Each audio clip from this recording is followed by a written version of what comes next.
Issue 3, The Hunt for Red August. While it is interesting and noteworthy that they are in this part of the world, it doesn't pose any threat. Russian nuclear-powered submarines this week patrol waters 200 miles off the east coast of the United States. The Department of Defense refuses to disclose the longitude. The two Akula-class submarines are reminiscent of the Cold War. But Akula-class subs are not equipped with nuclear warheads. Following the Cold War in the 1990s, Russia's military, especially its Navy, was in decline. But with newly found oil money, the Russians are rebuilding their Navy extensively. Russia watchers say that under Medvedev and Putin, notably Putin, Russia is determined to reestablish itself unmistakably as a world superpower. And how do you do that? You do that with clearly some amount of military muscle. For their part, the Russians have rejected the notion that their sub-actions were threatening. But they also expressed ill-concealed defiance towards the United States. Our Navy should not be idling its time away. And it's not only about fighting piracy or other international campaigns. So it's a normal process, and those who make statements are pretty well aware of that. We could also say a lot about their Navy and where it goes. Question. This is the 10th anniversary of Putin's political ascent to the Kremlin. Are the Russian subs doing a victory lap saluting him? I ask you, Eleanor. This is something they've done on a sort of regular basis. We kind of play in their waters, they play in our waters. They were in international waters.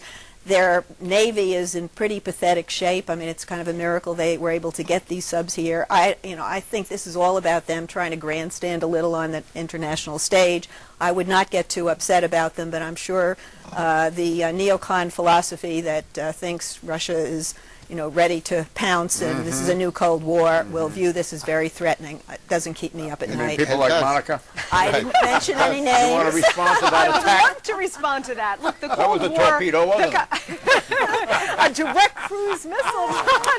Look, the Cold War never ended. The Russians are behind every state-based threat that the United States faces. Vladimir Putin this week was on vacation somewhere in Siberia, and he ripped off his shirt. He was there on horseback. That was also sending a message. But sagging memories. Did you notice that? Did you see that? Yes. No, even if I hadn't seen it, I couldn't have thought of expressing it that way, John. Another reason not to get worried. He's generally been in great shape. He's not the same man he was about a year ago. No, he certainly isn't, but that's true of all of us, I'm not going to address that part of it, but do you remember a couple of months ago the Russians sent a couple of ships into the Caribbean and they docked in the Havana Bay? The Russians are very interested in playing in our backyard because they're trying to counter our missile defense shield that we would still like to put in place in Eastern Europe. The difference is the United States is a defensive power, the Russians are an offensive power. Let's hear it from the forces of light. Straighten us out, will you? Sure, excuse me, this is silly. The Russians are flying the flag off the American coast because we're in their waters, we're in their backyard, and all the rest of it. And Monica, I've got to tell you, look, the Bolsheviks are our enemies.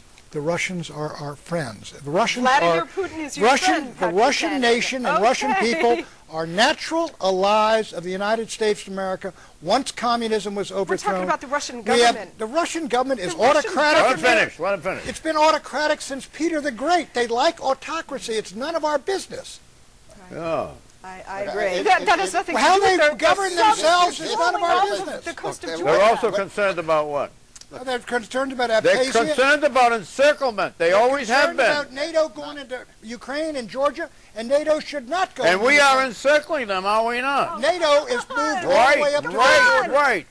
These weapons in Warsaw and in the Czech Republic. Missiles, we ought to take them down. There's no way that Russia is going to be able to rebuild its military power to become a threat to the United States. Their economy is collapsing, number one. Number two, the fact that, for example, President Obama went and visited with Medvedev and Putin, somehow it does not seem to change their natural instinct to want to stick their finger in our eye. Predictions, Pat.